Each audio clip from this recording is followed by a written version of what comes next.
Berarti ada dua argumen tadi dari Al-Farabi ya, emanasi berarti kita sedang ada di zona aktivitas Tuhan gitu kan. Kita juz'i atau sebagian partikular dari aktivitas Tuhan kayak gitu ya. Kan kayak gitu Mas, kata Mas Ustadz tadi. Kalau kata kata Mas pemantik tadi itu ada hukum-hukumnya alam itu kan. Sekalipun ada sesuatu yang khusus, jalur khusus. Karena gak semua api itu memanaskan walaupun hukum dasarnya itu kan panas. Misal Nabi Ibrahim gitu kan ya. Atau limbat ya di TV-TV itu kan pakai sulap-sulap itu kan ya. Pesulap merah gitu kan. Itu kan punya jalur khusus ya. Ya seperti itu. Cuma memang nggak boleh sebenarnya kalau di ajaran Islam tauhid kita membaca kehendak Tuhan itu nggak boleh. Waktu saya diajari di kitab Ainallah itu, kitab apa dulu di Huwallah ya, kitab Huwallah itu kan saya sempat bertanya dulu kan, maunya Allah itu apa Ustadz? Lu kamu nggak boleh kayak gitu kan. Saya kan dulu cepet tanya, memang nggak boleh gitu kan di di ajaran kita gitu kan. Cuma saya tetap gelisah dengan suatu keadilan Tuhan itu sendiri. Saya juga berpikir kadang-kadang kok saya susah untuk ngomong itu, susah nanti hal-hal yang sensitif gitu Mas. Kok kayak Bu Putri Mas?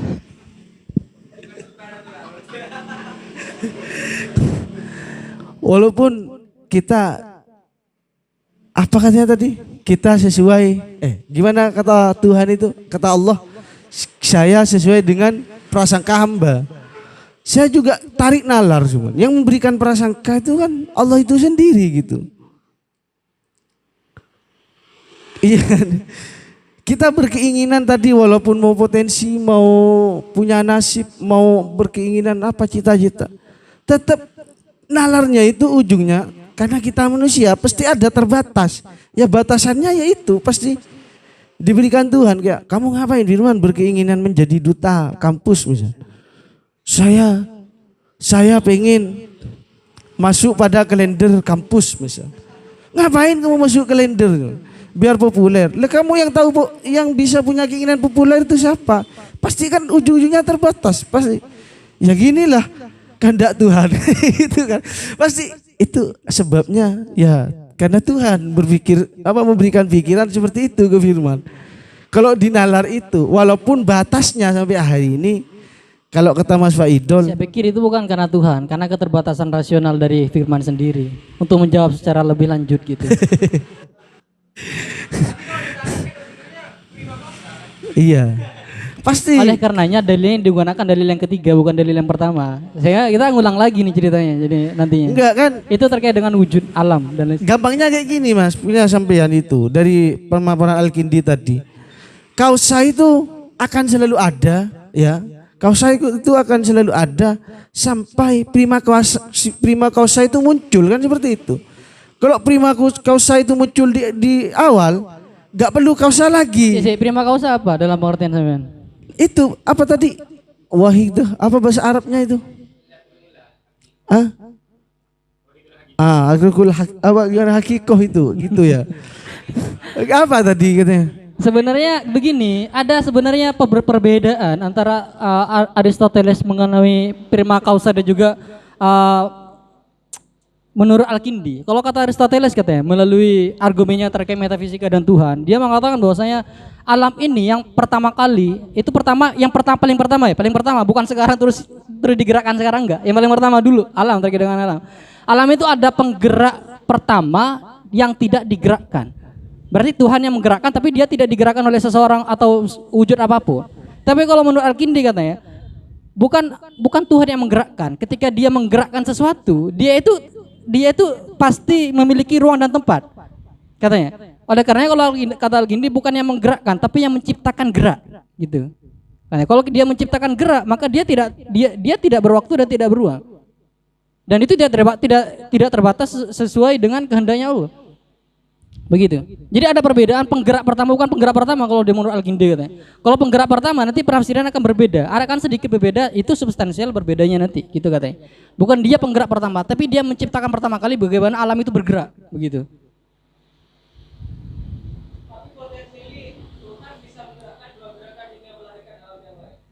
Dia menciptakan gerakan. Iya, jadi yang pertama kali dia menciptakan gerakan atau dia menciptakan wujud, baru dia habis itu menciptakan gerakan. Bukan dia yang menggerakkan. Kalau menggerakkan begini, wujudnya sudah ada digerakkan. Lah, oleh karenanya itu pertanyaan selanjutnya adalah apakah alam itu kodim atau tidak? Kalau kata Al-Kindi tidak kodim katanya.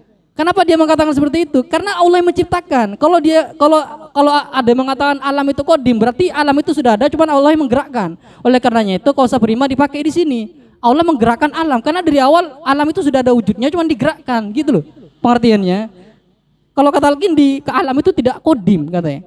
Tidak ada, emang dari awal tidak ada. Allah yang menciptakan ada, kemudian digerakkan gitu. Jadi oleh karenanya Allah menciptakan gerakan, bukan Allah yang menggerakkan begitu.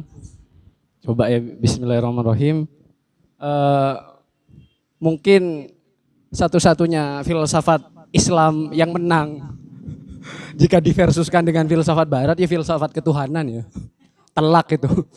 Karena memang mungkin ini satu-satunya kebanggaan kita, dan kalau menurut kata filsuf pertama kita juga, ini yang paling asasi dari filsafat ya Mas ya. Filsafat ketuhanan. Selain filsafat ketuhanan ya filsafat praktis semua.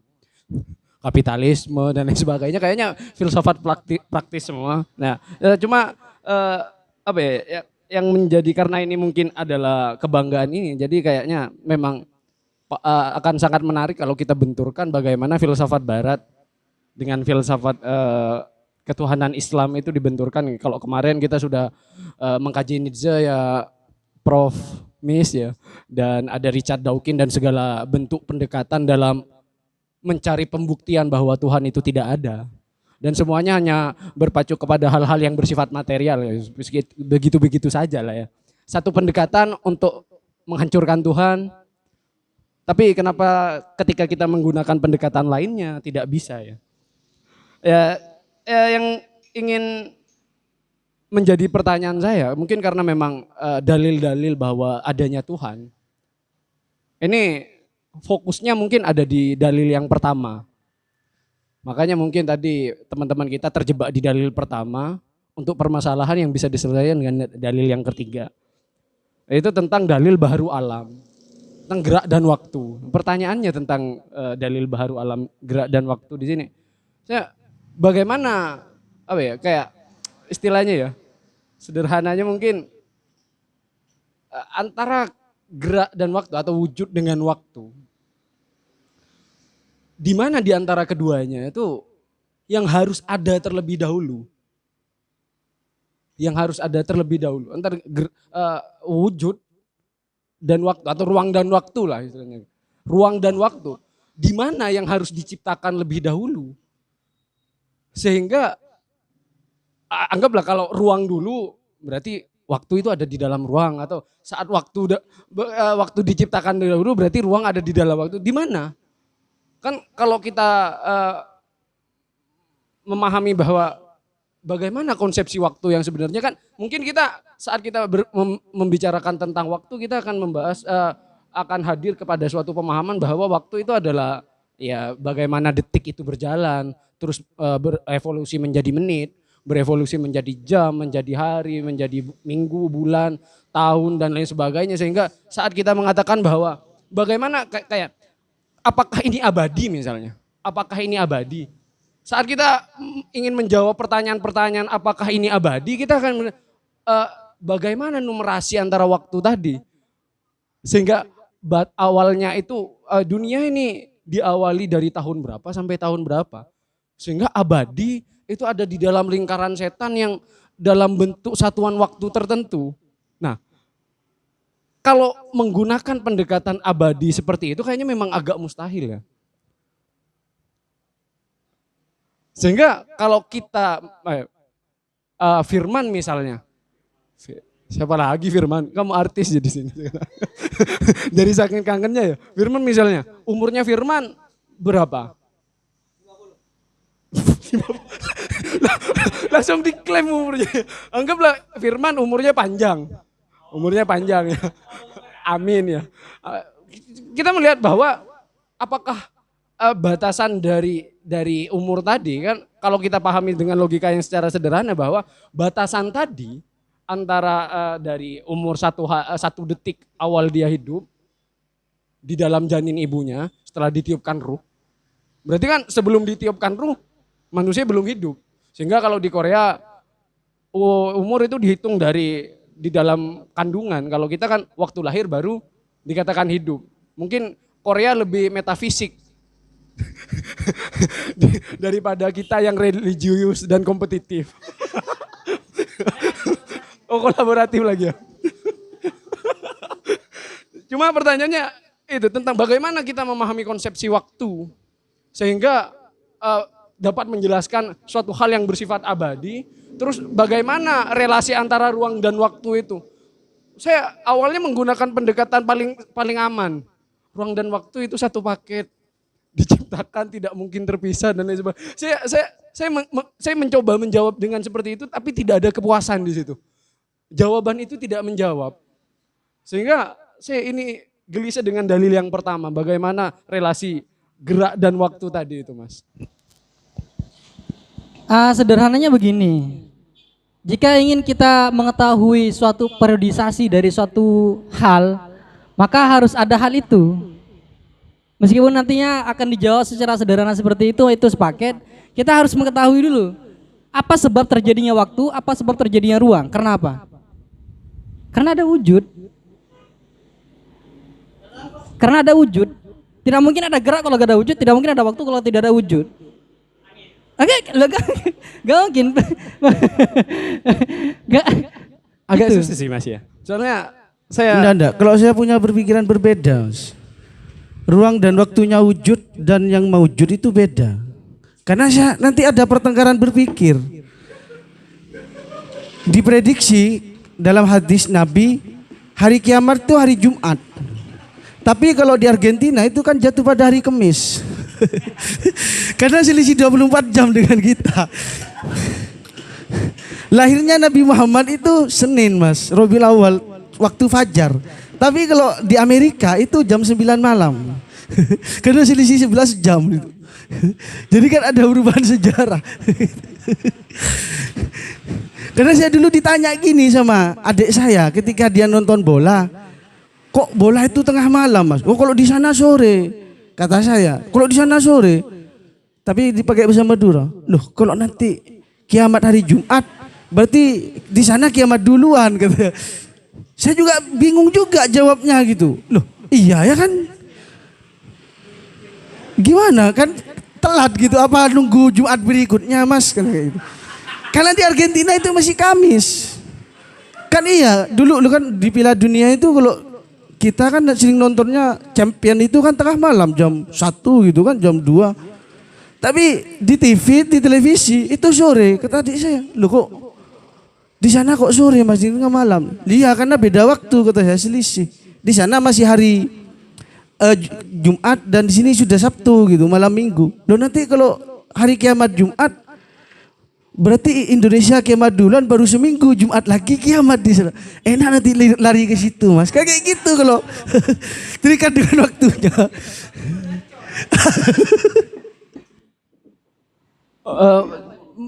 Jadi kalau kata saya gitu, Mas Banu perlu tanya dulu. Berbicara ruang dan waktu itu versi rasional manusia atau memang mau bicara terkait hal-hal yang metafisik tadi gitu. begini Mas ya. Gimana? Karena jangankan mau bahas abadi ya. Mau bahas hari aja kita repot. Kan gitu ya. Mau bahas hari aja kita repot. Dalam artinya saat kita membahas tentang waktu, ternyata pemahaman kita terhadap waktu itu tidak sefundamental itu. Iya kan? Sehingga saat kiamat terjadi di hari Jumat, gimana di hari yang waktu Kamis atau Nabi Muhammad lahir hari Senin, tapi di Amerika itu masih hari Minggu. Makanya Amerika yang basis Kristen itu banyak beribadah di hari Minggu, Mas. Ya enggak ya. Untungnya Nabi Muhammad gak lahir di Amerika, makanya hari Senin lahirnya, tetap meskipun di Amerika hari Minggu, tetap hari Senin. Nah, dalam artian bagaimana cara kita memahami waktu? Ini ada keterbatasan di situ. Sehingga saat kita tidak dapat mengatasi pemahaman-pemahaman kita tentang waktu itu sendiri, bagaimana kita mau membahas abadi, mau bagaimana kita membahas waktu. Cuma saya ada satu pendekatan yang saya pikirkan barusan setelah mengikuti kajian ini, dan kita akan diskusikan apakah pendekatan ini relevan atau bisa kita jangka mati-matian. Jadi kalau menurut saya waktu itu kesempatan. Saya mikir saat kita mendefinisikan waktu sebagai dalam satuan massa dari satu titik ke titik lainnya, itu waktu. Kalau dimaterialkan dalam itu jarak. Berarti nanti pertanyaannya waktu itu gotim atau enggak? Gini Mas. Jadi yang menjelaskan bagaimana seseorang suatu hal bisa dikatakan abadi, kodim atau tidak. Itu bagaimana dia dapat mengaktualisasikan dirinya. Saat dia mengaktualisasikan dirinya hanya masih membutuhkan kesempatan, masih membutuhkan waktu, maka sejak saat itu dia tidak abadi, dia tidak eksis, dia tidak kodim. Misalnya dunia ini membutuhkan kesempatan, selalu membutuhkan kesempatan. Manusia selalu membutuhkan kesempatan. Tidak dengan Tuhan, seperti itu ya. Jadi kenapa Tuhan abadi? Karena dalam pendekatan waktu, Tuhan adalah satu-satunya eksistensi yang sama sekali tidak membutuhkan kesempatan. Wah, berbeda dengan kita. Saat kita kenapa saat Nabi Muhammad lahir di hari Senin misalnya, terus ada perbedaan waktu di daerah lainnya. Apalagi perbedaan waktu daerah lainnya itu kalau menurut kemarin Mula Sadra itu hanya semua gradasi. Hanya pembagian kategorisasi. Kita tidak bisa bergerak dari waktu yang paling objektif. Waktu yang dapat mendefinisikan secara fundamental apa itu. Jadi makanya saya agak gelisah dengan surat Al-Asr. Iya kan ya? Kenapa ada sebagian yang menerjemahkan demi waktu, ada yang sebagian menerjemahkan demi masa. Kenapa kok demi masa? Bukan waktu. Atau periode. Gombal sebenarnya. Masa? Oh, dan demi waktu. Kayaknya bukan judulnya itu ya. Jadi kenapa demi masa? Soalnya waktu itu bergantung kepada masa. Kesempatan, periode. Mungkin kayak masa kepemimpinan, periode ini. Apakah itu mendefinisikan waktunya?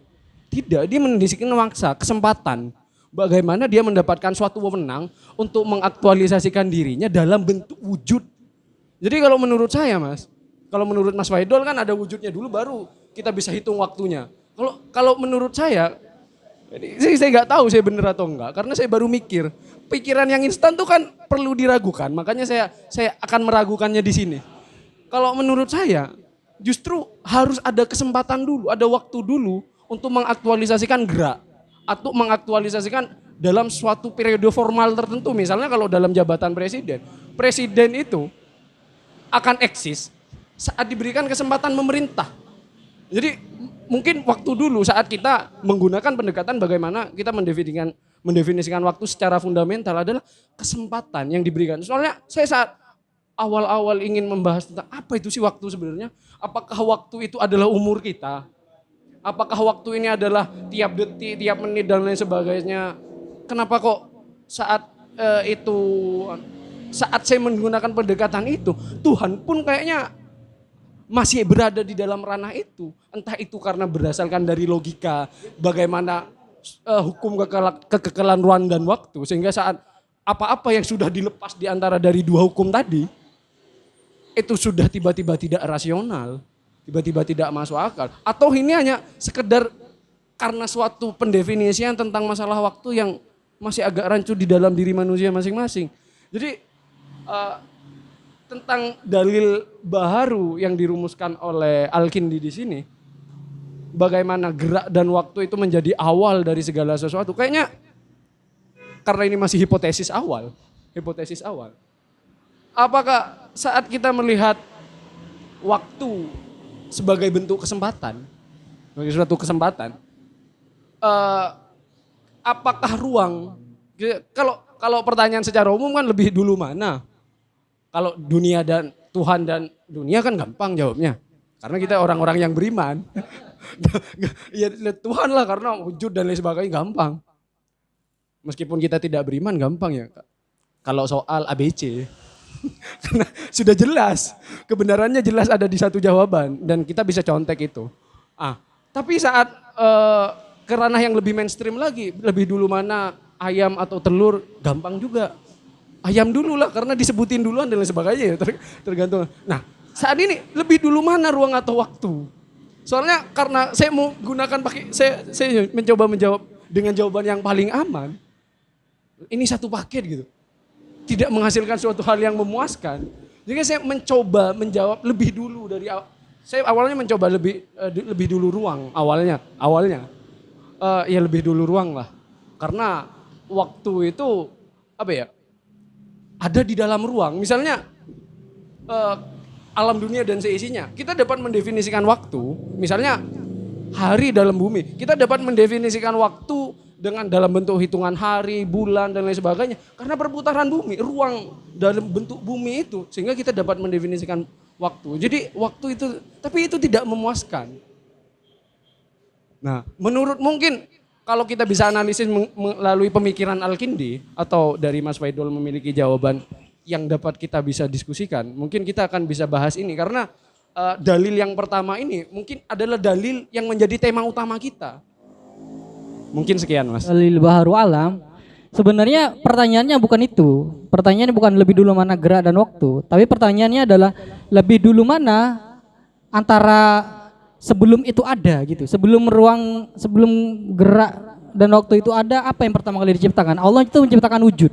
Ketika wujud tercipta, disitulah ruang dan waktu dimulai gitu. Jadi itu secara bersamaan ada ketika Allah menciptakan suatu wujud, baik itu material dan material. Baik ya. Seperti misalkan angin. Angin itu ciptaan apa enggak? Ya ciptaan. Cuman dia emang imaterial, dia tidak terlihat. Tapi dia bisa dirasakan geraknya, sifatnya dan lain sebagainya, begitu. Jadi yang pertama kali diketahui bagaimana cara mengetahui bagaimana ruang, gerak dan waktu adalah Allah pertama kali menciptakan wujudnya. Ketika wujud ada, misalkan Allah menciptakan Adam ada, disitulah pertama kali waktu alam dimulai dan disitulah pertama kali ruang dan gerak itu dimulai. Begitu. Penjelasan yang nomor satu begitu, menurut yang saya baca dan yang saya pahami.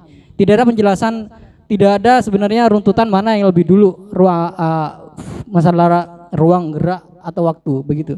Jadi pertama kali analoginya kata Al-Kindi, cara mengetahui bahwasanya ruang itu memiliki batas, cara mengetahui bahwasanya gerak itu memiliki batas, atau cara mengetahui bagaimana waktu itu memiliki batas adalah tinggal kita mengetahui wujud apa yang diciptakan ketika itu.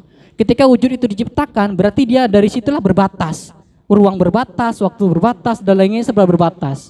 Karena dia sudah diciptakan dari awal. Terkait dengan apakah waktu itu absolut, karena tidak absolut. Karena dia apapun yang absolut dia pasti kodim. Apapun yang absolut dia pasti kodim. Biasanya seperti itu logika dasarnya.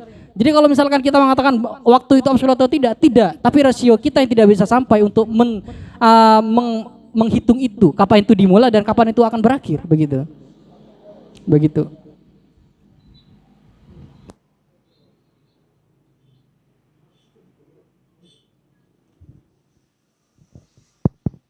Baik. Cek 1 2. Tayo di. Aku tadi nggak ngikutin ini.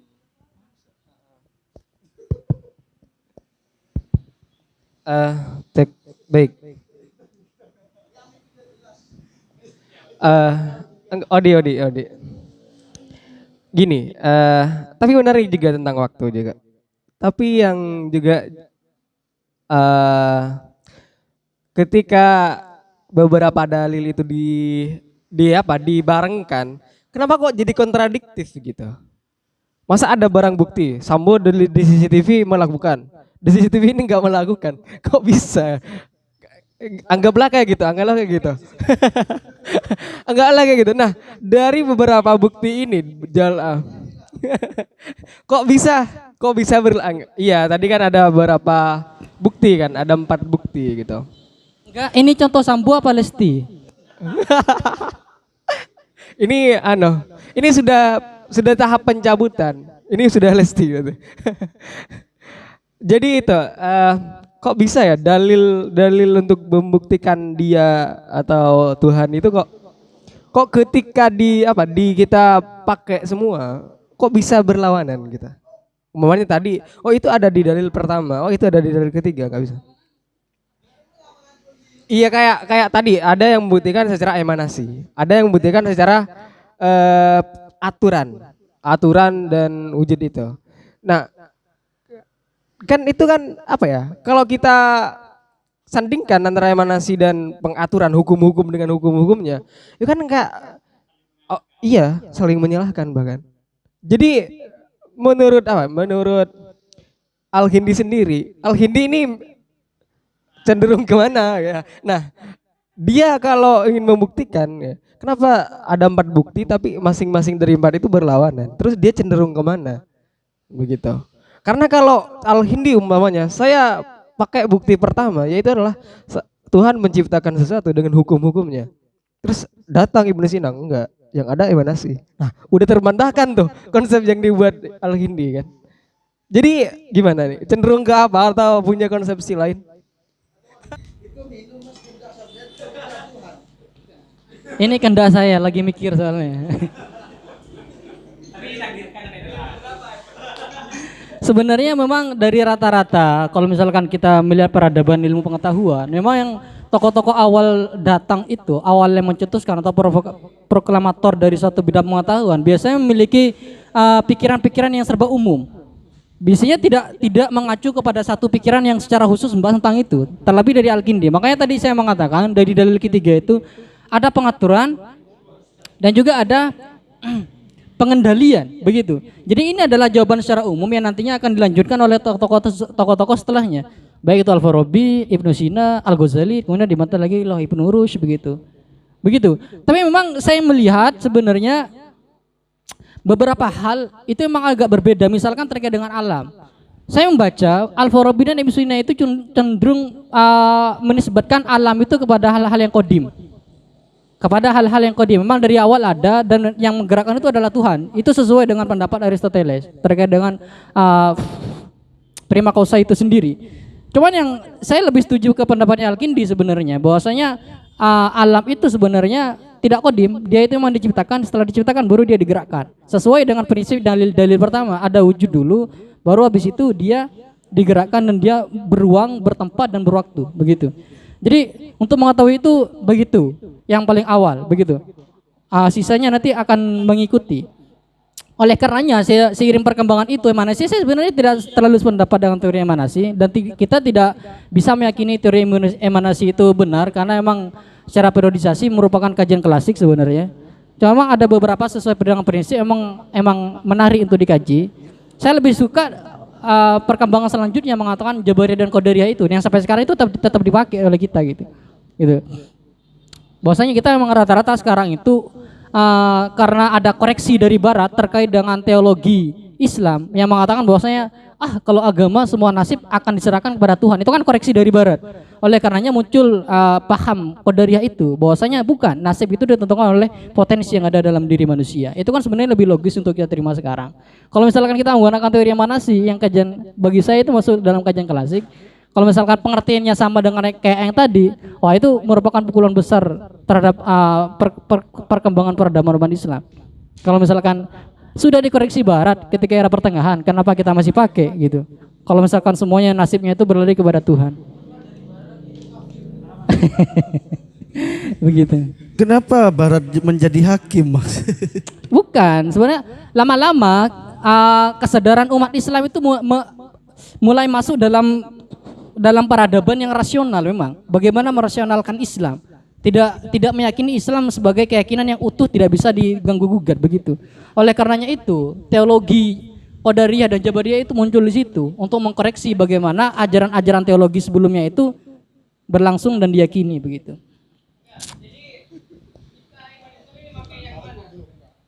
Gimana? pada akhirnya menggunakan yang mana begitu? Yang Qadariyah.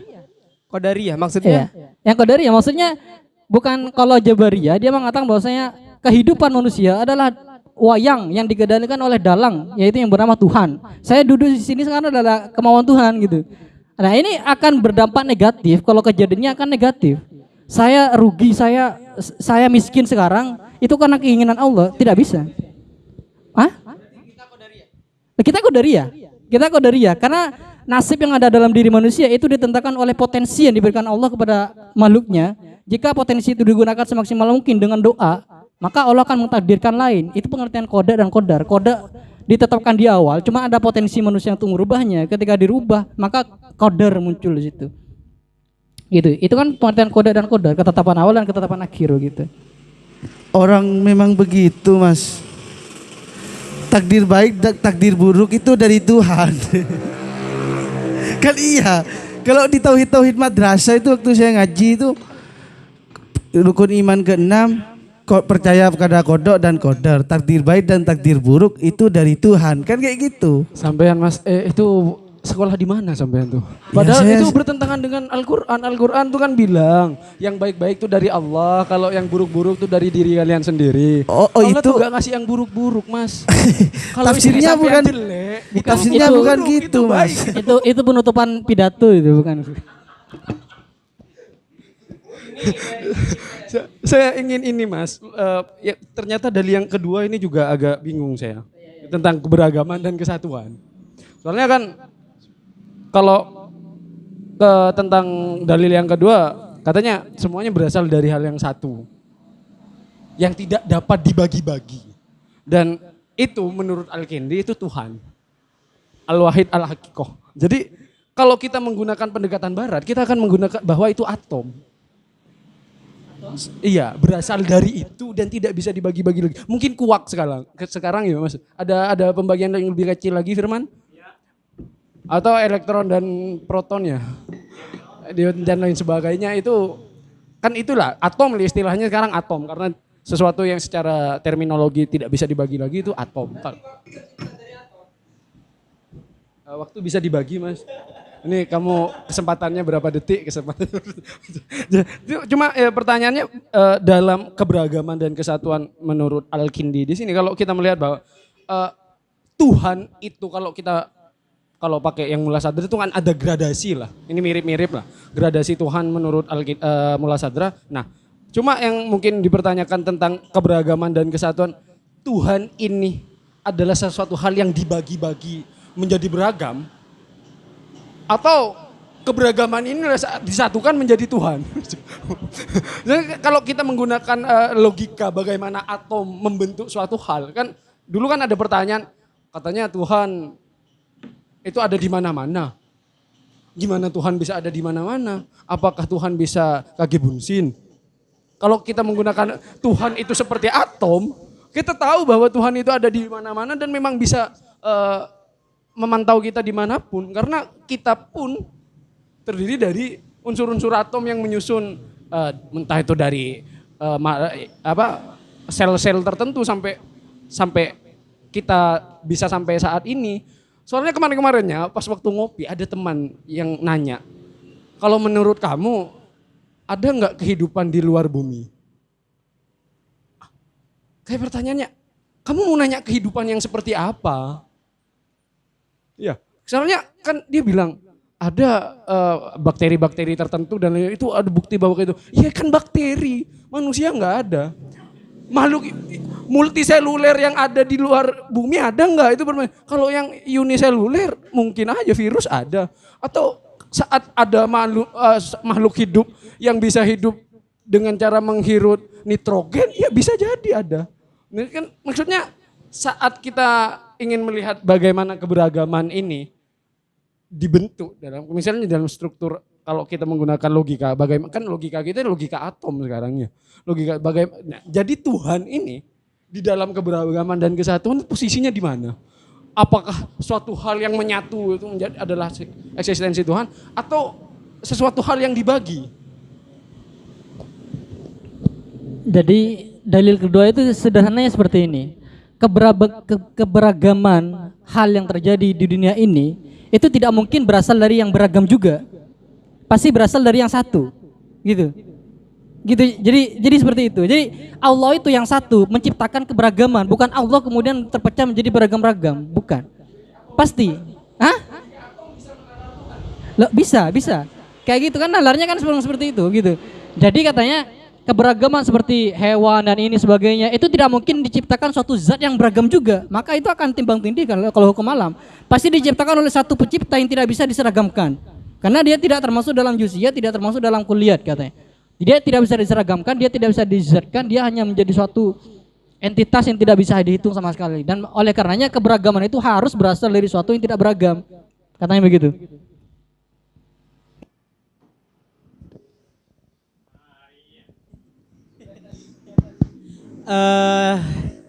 Dari Bang Bano ya Bang, perspektif saya sih Tuhan itu kan ketika ditanya Tuhan ada di mana-mana gitu kan.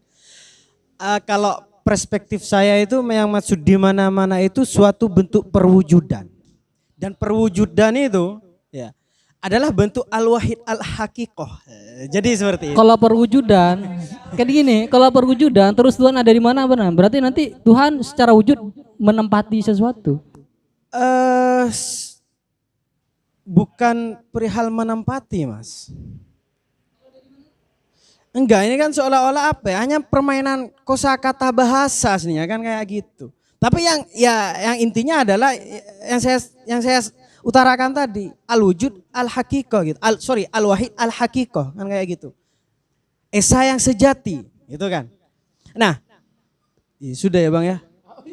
Sudah. Pertanyaan saya Mas, ketika ada diksi esa yang sejati yang jelas, ada makhluk yang sejati juga, kan kayak gitu. Ada makhluk yang sejati. Nah ini yang saya tanyakan, saya bertanya-tanya ini kepada Al-Kindi ini gitu. Makhluk yang sejati gitu, versi Al-Kindi itu gimana makhluk yang sejati? Kalau ada esa yang sejati, al-wahid, berarti ada al-makhluk al-haqiqah kayak gitu. Sebenarnya dua pokok pembahasan utama dalam perspektif Al-Kindi itu. Yang pertama memang Al-Kindi itu secara khusus membahas dua hal. Yang pertama metafisik, yang kedua itu terkait dengan psikologi. Nanti dibahas di yang lain. Itu nanti pembahasannya terkait dengan jiwa, roh dan juga jasad. Itu nanti di sana. Bagaimana jiwa dan roh yang sebaiknya itu seperti apa, kekal atau tidak.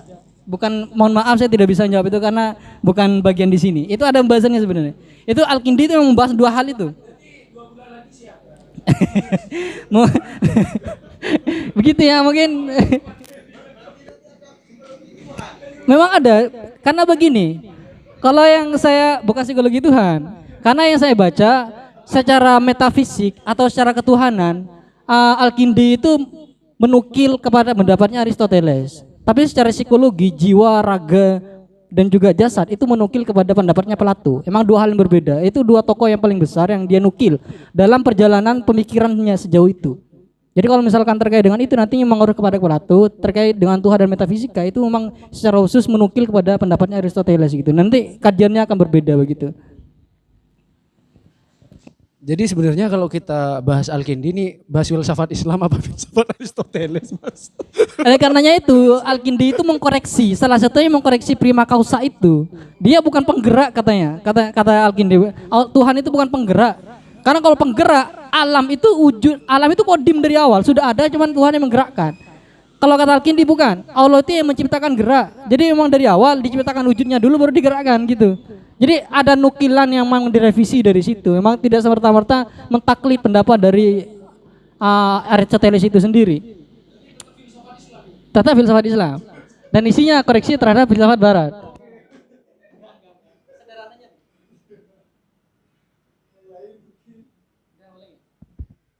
Bismillah. Ini tentang waktu tadi kan harus dibahas juga. Ada yang menyebutkan kesempatan kan, kesempatan. Oh. Iya kan ada kan? Ada. Takutnya dikira tokoh yang wah itu yang akan wah.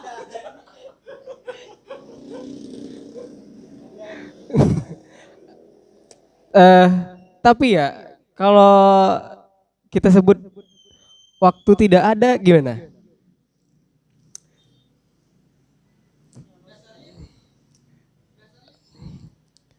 Kayak gini, waktu itu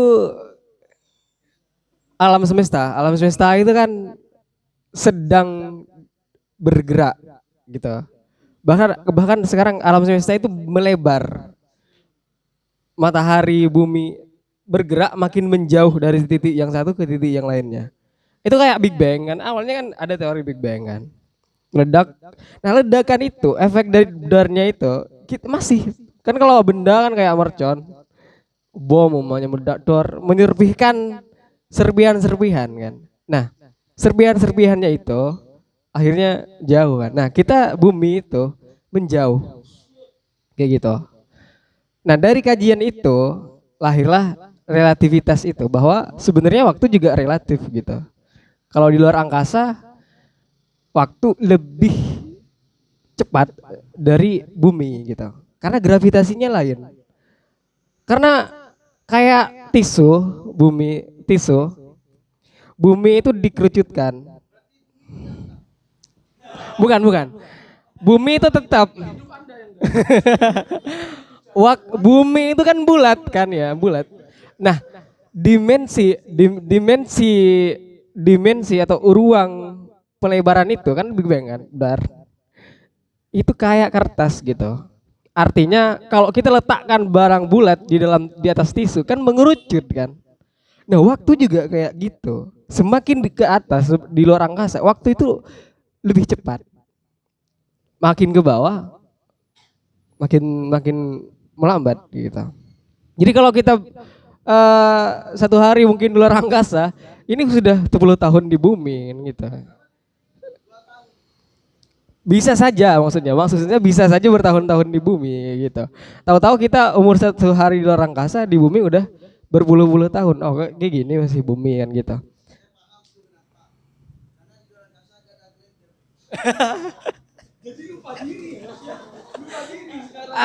Iya, artinya sebenarnya pengatur gerak mungkin kita sebut waktu.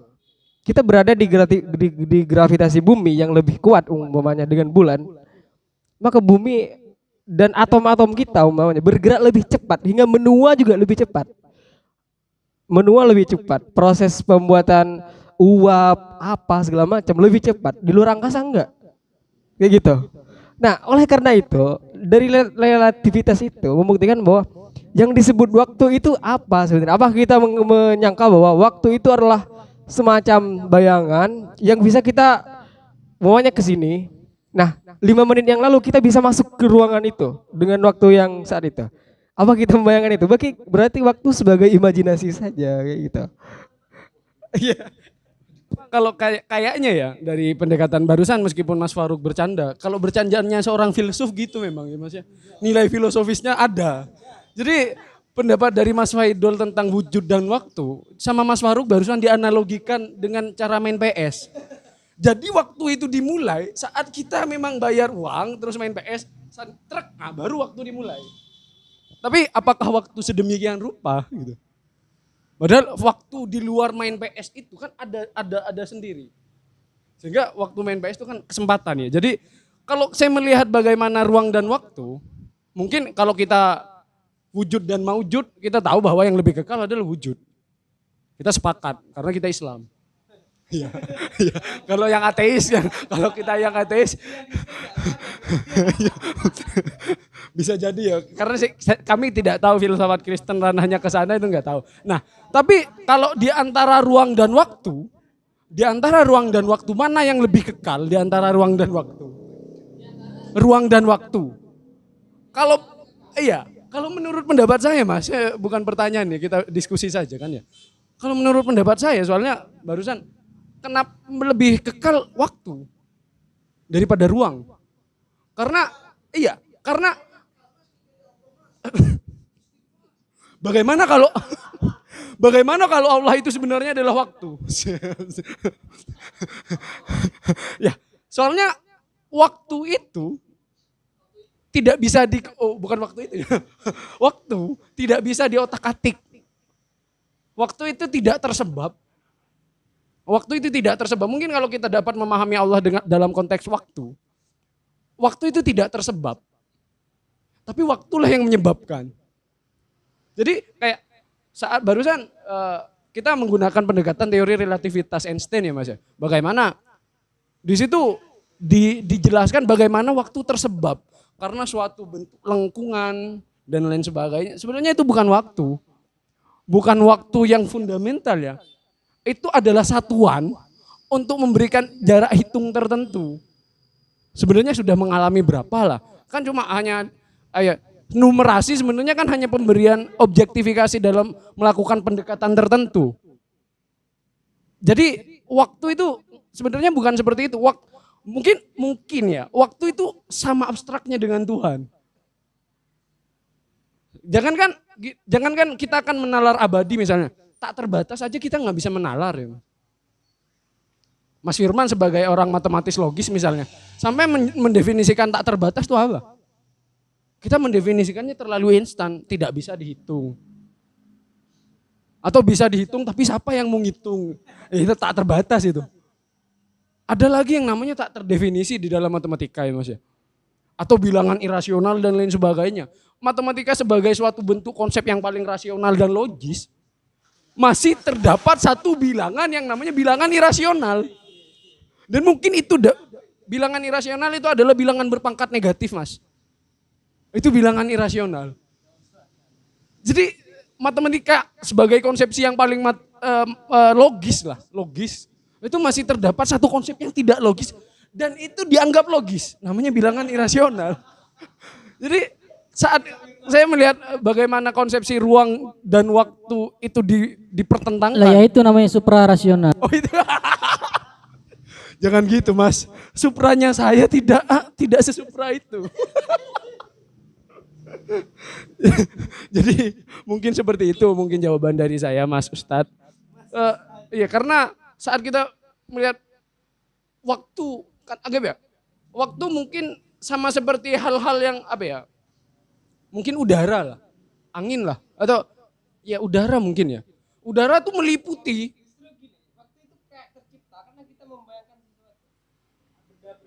Kalau enggak Mas, sebenarnya kayak waktu itu tidak terdefinisi. Cuma saat kita ingin memahami sesuatu, kita akan mendekatinya dengan suatu pendekatan waktu. Misalnya kayak udara atau ruang atau apa ya? Bumi lah. Sebelum ada tanggal penentuan hari ini berapa jam, ini berapa detik, sebenarnya itu sudah ada. Cuma tidak terdefinisi kan sebelumnya. Dalam artinya tidak ada satuan yang disepakati untuk mendefinisikan hal itu. Misalnya seperti kayak waktu itu meliputi. Mungkin kalau saya akan mengatakan mungkin segala suatu hal makhluk yang paling mendekati Tuhan lah. Paling mendekati Tuhan. Tidak sampai sama, paling mendekati itu waktu. Karena dia selalu meliputi apa saja, dia ada di mana saja. Sifat-sifat Tuhan ada di dalam waktu. Sebagian ya, karena mendekati saja. Ada di mana saja, meliputi sama udara, sama seperti udara mungkin ya. Kalau di dalam bumi ya, dalam konteks bumi udara, itu meliputi.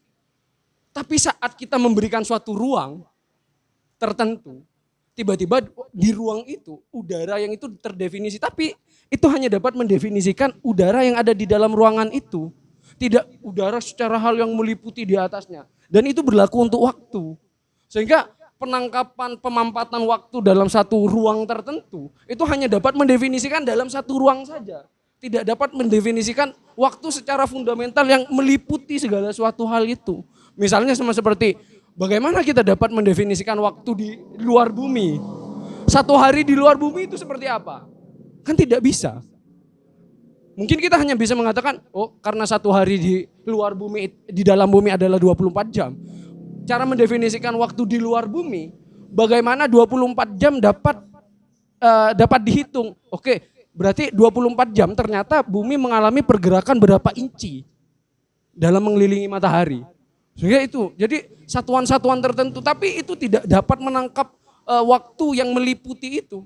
Jadi kayak kok memahami waktu sama ribetnya dengan memahami Tuhan. Kok kenapa manusia sebelum memahami waktu sudah membahas-bahas tentang Tuhan ada atau tidak? Kan kayak itu pendekatan anu ya Mas ya. Pendekatan ngelemes ya. Tapi seperti itu ya.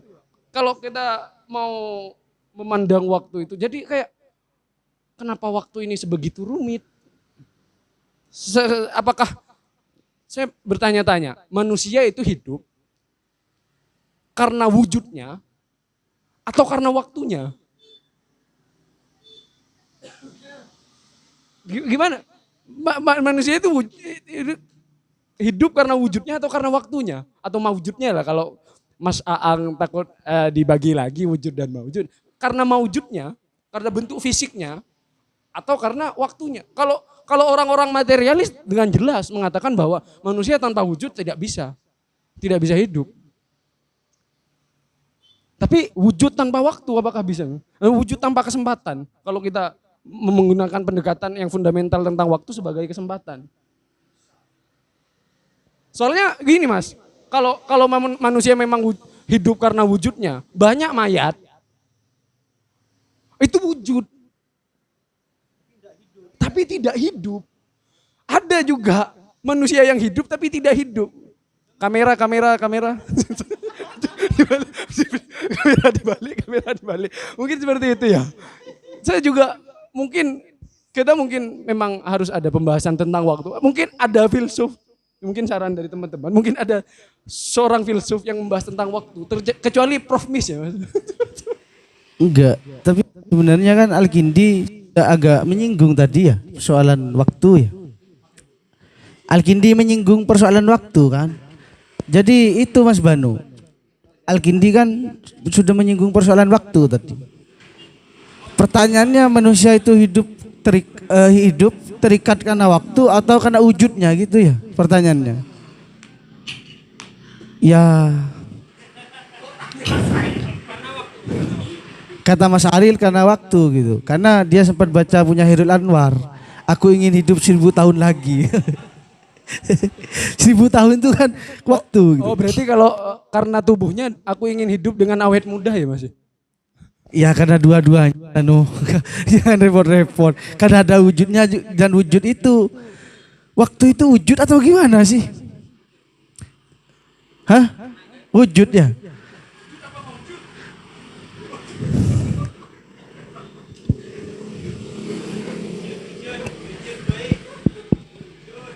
Waktu bagian dari Tuhan atau memang terpisah dari Tuhan, makhluk lah. Ya itu nanti, waktu itu apakah kodim atau tidak, kan sama sebenarnya. Gimana itu Mas? Lah iya, yang kodim itu hanya satu. Sebenarnya pertanyaan yang paling menarik terkait kodim atau tidak sebagai ciptaan itu bukan waktu, tempat dan sebagainya. Tapi apakah Al-Quran itu kodim atau tidak?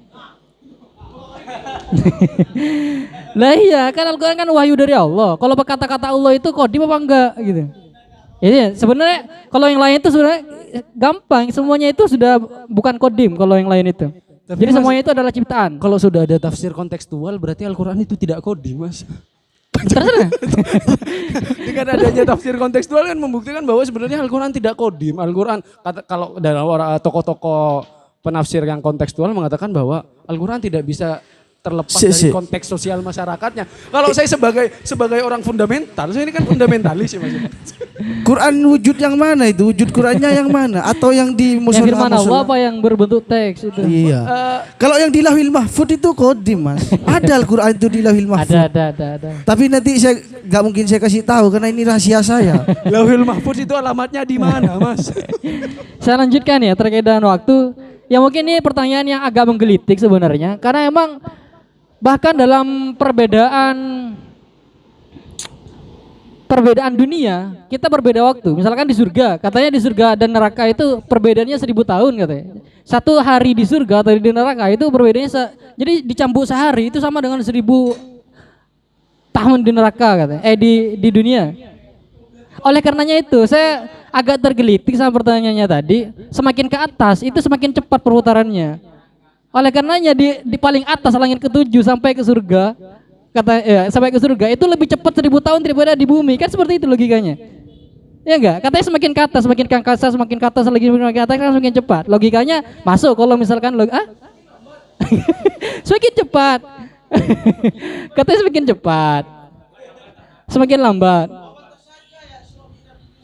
Nah itu dia, soalnya ke atas. Tapi tergantung juga, semakin lambat karena kita menggunakan tafsir 24 jam kita. Kalau misalkan kita ke atasnya agak ke matahari kan semakin cepat. Lah iya di Merkurius kan selama 1 hari dihitungnya bukan 24 jam. Lah itu makanya kemana deh? Enggak itu hanya candan gelitik ya. Oke, tapi ya kita sudah mengenal waktu kan sekarang. Tapi kalau dari dulu kan kita mengenalnya bahwa kayaknya waktu itu sebagai penghitungan gerakan saja atau penghitungan perubahan suatu benda. Kayak gini. Enggak. Nah, kayak gini. Ketika kita mau mengukur jarak matahari ke bumi, maka itu sama dengan 100 tahun perjalanan cahaya, umpamanya kan gitu kan. Artinya gerak yang dihitung ya, sama kayak menghitung waktu. Ini jaraknya berapa kaki? Kalau dulu kita berapa kaki? Iya kan? Akhirnya kan begitu untuk menimbulkan waktu kan itu kan. Ini kayak apa? Kayak Bukan waktu tapi jarak tempuh. gimana? Itu bukan waktu tapi jarak tempuh. Jarak tempuh itu adalah kalkulasi dari waktu-waktu. Iya, akhirnya kan timbul waktunya timbul kan. Kan. Akhirnya timbul. Ya, gerak pertama itu sudah ada waktu. Iya sudah ada waktu kan. Nah ada waktu karena ada pergerakan gaya dan kecepatan mungkin. Nah waktu bisa diukur gitu. Kayak percepatan cahaya ke matahari. Nah ada waktu di situ. Kayak ini dulu kan kita mengukur 100 km per lari kuda kan gitu kan. Karena dulu kita mengukur waktu sebegitu. Pakai benda-benda itu, pergerakan itu. Kayak gitu. Jadi kayaknya cuma sebagai apa ya? Sebagai penghitung gerakan, penghitung perubahan satu benda dan lain-lain dah. Pokoknya apa ada bahasanya gitu. Saya sepakat kalau waktu itu sebagai satuan hitung, tapi dalam peradaban. Makanya ada masa ini, masa Renaissance. Tapi kalau dalam IPA, justru kita bukan menghitung waktu, tapi waktu yang dijadikan acuan. Karena waktu memang suatu hal yang paling objektif ya. Karena dia tidak pernah kena senggol. Iya, waktu itu nggak pernah kena senggol. Dia berdiri sendiri, objektif, tidak terpengaruh apapun. Makanya Tuhan itu sangat mendekati waktu. Makanya dalam bagaimana cara kita mendefinisikan jarak antara bumi ke matahari, kita nggak bisa pakai meteran. Kita nggak bisa pakai pendekatan jarak material. Tapi kita hanya bisa menggunakan pendekatan waktu. Pendekatan yang terlepas dari faktor-faktor yang dapat mempengaruhi. Anggaplah nggak ada variabel X-nya. Jadi saat orang-orang yang tidak percaya Tuhan atau yang dalam filsafatnya hanya digunakan untuk membuktikan bahwa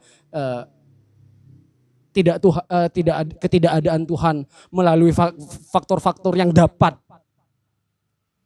tergoyahkan. Misalnya kayak kita menganalisis jarak dari bumi ke matahari, kan kita mustahil ke sana. Mustahil.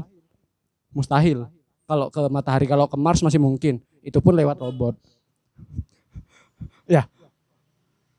Karena mustahil, jadi kita membutuhkan suatu acuan yang tidak terombang-ambing. Dan itu waktu. Mungkin secara materialnya diformulasikan melalui cahaya. Tapi yang diambil dari cahaya bukan bagaimana cahaya, tapi bagaimana waktu tempuh cahaya. Jadi yang digunakan tetap satuan waktu sebagai satuan yang tidak tergoyahkan. Iya kan? Nah, bagaimana kita mengukur Tuhan sekarang? Hal-hal yang lebih mustahil dari matahari. Kalau ke matahari kita masih menggunakan percobaan sebagai orang yang pengko ya. Kita dapat mengirim beberapa astronot ke matahari. Ke matahari ya, bukan dekat matahari. Kalau cuma dekat bisa. Kan dekat belum tentu jadian, Mas. Apa sih? Kamu enggak dijawab ya? Ya jawaban paling sederhananya yang paling rasional, yang paling masuk akal.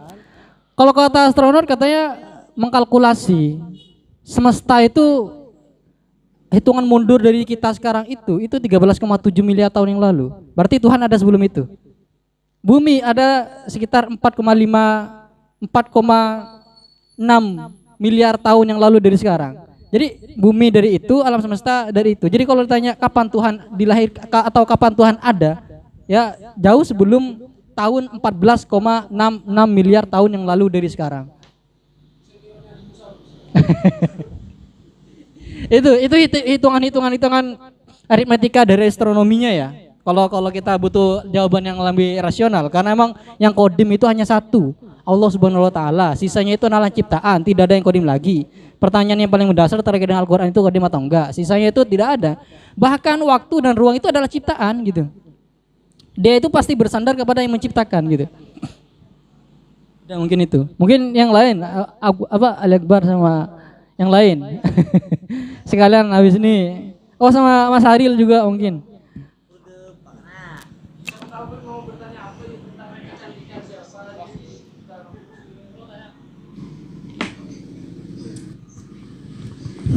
Cek. Tuhan itu adalah sang pencipta ya, pencipta apa yang diciptakannya, segala alam semesta, baik manusia, hewan, tumbuhan dan sebagainya. Otomatis pencipta itu adalah sang melampaui dari apa yang diciptakannya. Nah, jika lantas demikian, apakah pencipta tersebut melampaui atas apa yang telah dilakukan oleh yang diciptakannya? Paham nggak maksud saya? Jadi pencipta itu kan menciptakan segala alam semesta. Otomatis sang pencipta itu sudah melampaui apa yang telah diciptakannya, melampaui apa yang terjadi pada manusia, hewan, tumbuhan. Jika demikian, apakah itu juga menegaskan bahwasanya pencipta itu adalah bisa melakukan apa yang sudah dilakukan oleh yang diciptakannya, bisa melakukan apa yang semua dilakukan oleh manusia misalnya? Cek. Jadi untuk menjelaskan pertanyaan atau pernyataan seperti itu, kita harus paham tentang dimensi. Kita harus paham yang pertama kan ada dimensi 2 ya. Ada panjang, ada lebar. Dimana kalau panjangnya 4 dan lebarnya 5, itu kan untuk menempuhnya kita harus 9 kan, 4 dan 5 kan. Itu harus 9. Tapi berbeda dengan dimensi 3. Dalam dimensi 3 selain ada panjang lebar juga ada ruang di sana. Sehingga dari panjang dan lebar itu ada juga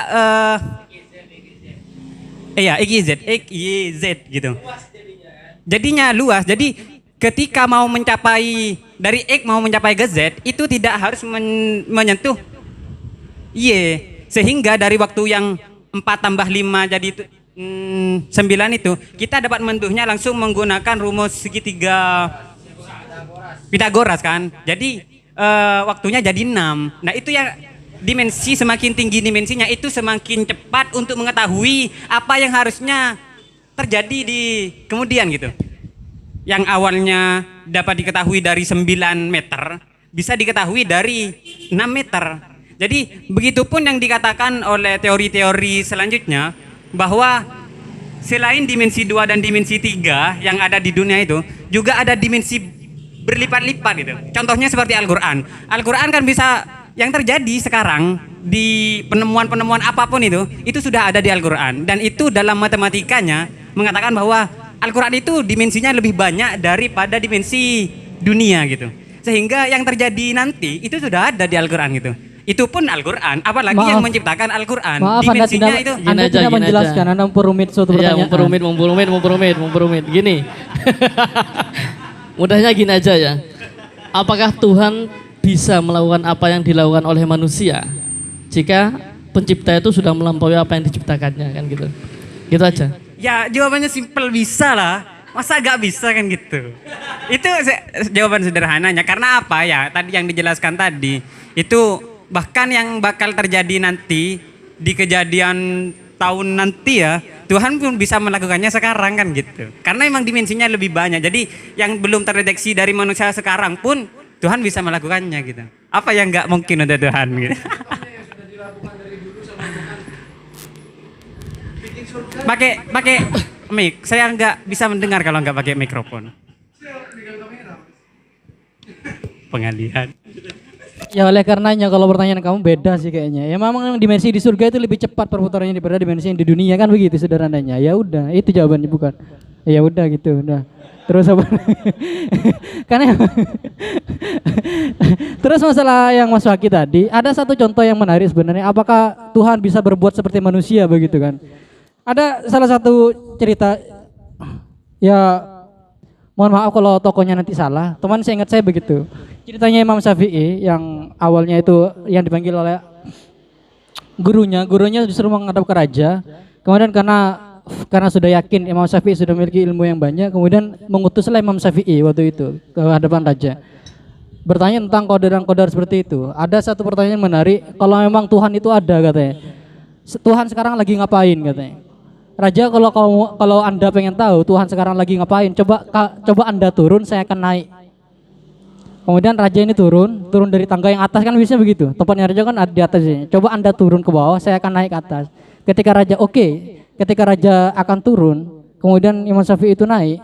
Kemudian mengatakan Imam Syafi'i, nah Tuhan sekarang lagi menurunkan orang yang bodoh dan menaikkan orang yang pintar, katanya seperti itu. Jadi itu analogi. Seperti itu. Jadi Tuhan itu bisa berbuat apapun dan analoginya seperti itu. Jadi iya, contohnya seperti itu. Boleh Iya, nanya, berbuat Mas. segalanya. Setelah itu Imam Syafi'i ditaruh di mana? Enggak, itu salah satu contoh. Maksudnya. Jadi iya seperti itu gitu. Ya bisa kalau jawabannya memang seperti itu. Apakah Tuhan bisa berbuat seperti manusia? Potensial dia bisa. Misalnya Saya agak takut mengatakan bisa. Kalau bisa nanti kita akan ada potensi kita menyamakan manusia Tuhan dengan ciptaannya. bukan menyamakan sebenarnya, melampaui. Enggak apa-apa kalau melampaui. Iya. Seperti halnya ngopi.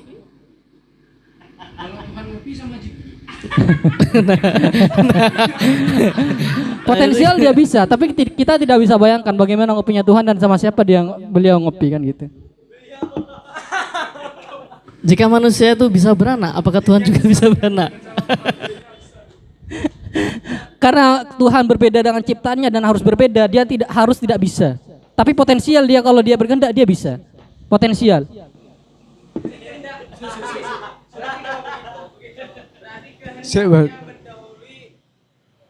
Mendahului ciptaannya begitu. Enggak, tadi kan gini.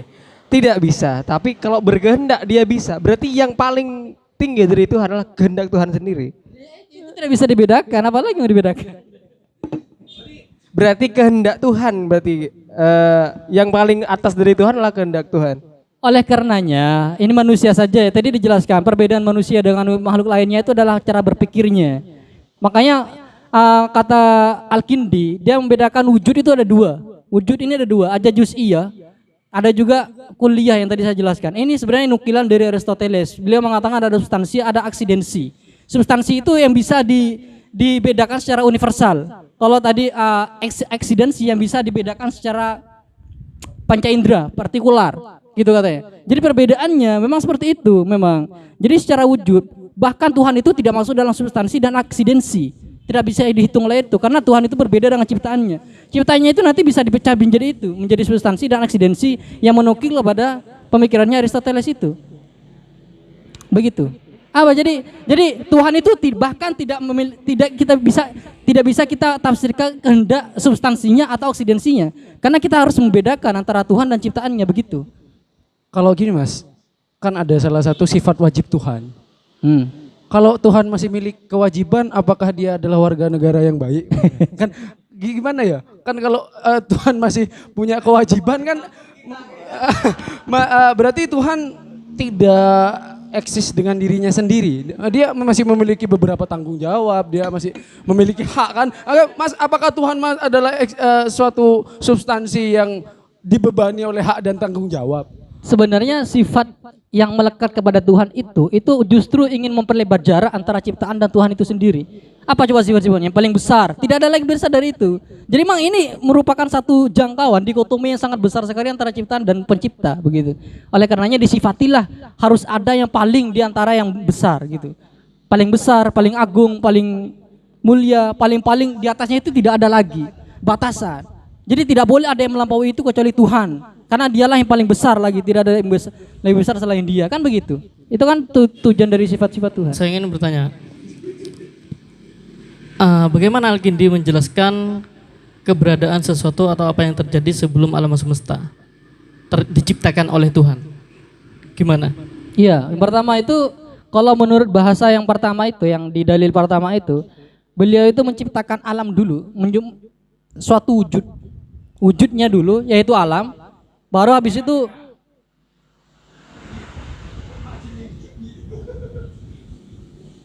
ini yang bisa kita tangkap secara rasional ya. Ini di luar penciptaan surga, neraka dan lain sebagainya. Ini yang bisa kita tangkap secara rasional.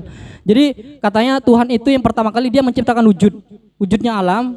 Oleh karenanya itu dia sudah ketika alam itu sudah berwujud, dia sudah dihitung dari waktu, disitulah waktu dan tempatnya dia berada katanya. Jadi dari situlah baru diciptakan keanekaragaman, diciptakan begini. Jadi yang pertama kali diciptakan adalah wujud, gitu. Berarti tidak ada fenomena dentuman besar gitu ya? Oh, gak ada. Apa langsung moro-moro langsung Gak ada. Tapi kalau terdesain misalkan gitu apa gimana? Kalau misalkan teori Big Bang dihubungkan dengan dalil yang pertama dari punya Al-Kindi, kita bisa tafsirkan begini, bahwasanya kalau teori Big Bang kan ada gerakan yang super panas, yang waktu itu sudah ada gerak dan juga sudah ada waktu. Bahkan gerak dan waktu itu adalah ciptaan dari Tuhan katanya. Begitu. Jadi gerak itu adalah ciptaan wujud yang pertama. Sebenarnya kalau Big Bang itu tidak menjelaskan gerak dan wujud atau energi yang ada ketika pada terjadinya singularitas itu terjadi itu buatan Tuhan. Sebenarnya tidak ya. Karena Big Bang itu mengatakan bahwasanya sebelum terjadinya singularitas, proses sebelum letupan besar, itu ada ketiadaan. Nah, itu yang saya temukan dari pemaparan Big Bang. Bukan diciptakan oleh Tuhan. Iya, ketiadaannya itu merupakan suatu hal yang imaterial karena keberadaan menurut Barat itu ya materi gitu maksudnya. Sedangkan dalam Islam itu bahkan yang imateri itu adalah kewujudan itu sendiri gitu. Jadi bahkan gerakan dan juga waktu itu adalah ciptaan, itu adalah wujud. Begitu. Jadi ketika Tuhan menciptakan gerakan dan wujud, ketika ini kan kita menghubungkan teori Big Bang dengan punya Al-Kindi ya. Bahkan itu adalah ciptaan dari awal. Oleh disitulah pertama kali alam itu diciptakan dari hal wujud yang tidak bisa, yang imaterial, yaitu gerak dan energi dan waktu, begitu. Kalau menurut Barat tidak, itu berasal dari ketiadaan karena pandangan wujud dan tidak wujudnya menurut Barat ya materi bukan imaterial. Tapi kalau dalam Islam menurut Al-Kindi materi itu adalah wujud ciptaan, seperti angin, seperti apa yang tidak bisa kita tangkap secara rasio bahkan secara indrawi gitu. Itu adalah perwujudan, itu adalah wujud, itu adalah ciptaan. Kalau itu bukan ciptaan, maka kita bisa katakan waktu adalah kodim, karena waktu kita tidak bisa ketahui. Berarti kalau begitu, kalau kita ingin menganalisis proses penciptaan Tuhan, kita perlu melakukan penciptaan alam semesta oleh Tuhan.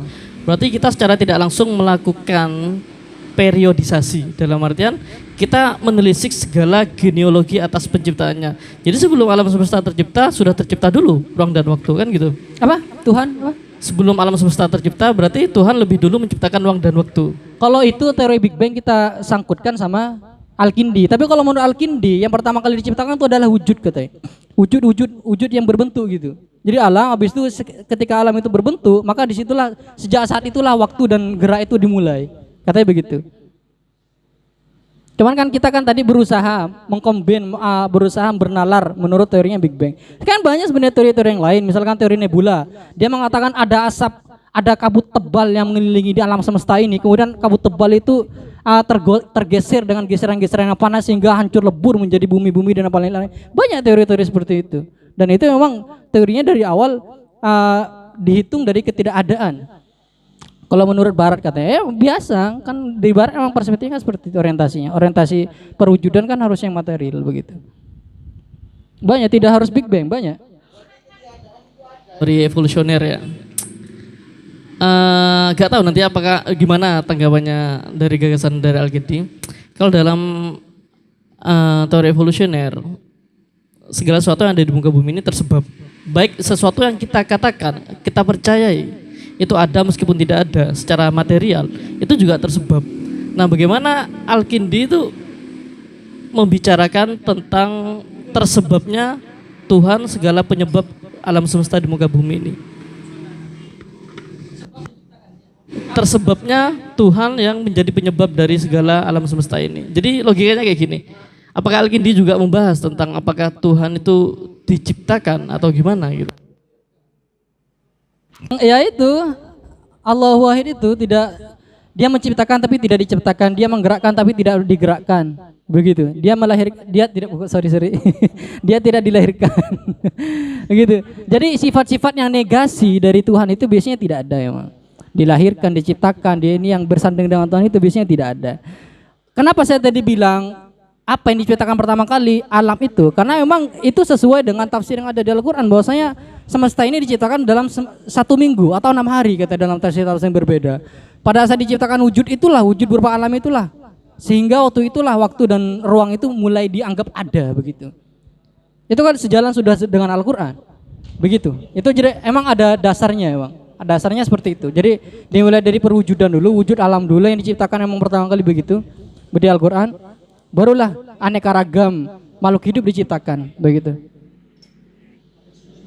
Oh, ya mungkin itu aja kajian hari ini tentang filosof pertama dari Islam dan juga dari Arab. Sepenuhnya kita akan membahas terkait bagaimana penafsiran-penafsiran dari ulama-ulama selanjutnya. Terima kasih. Wassalamualaikum warahmatullahi wabarakatuh.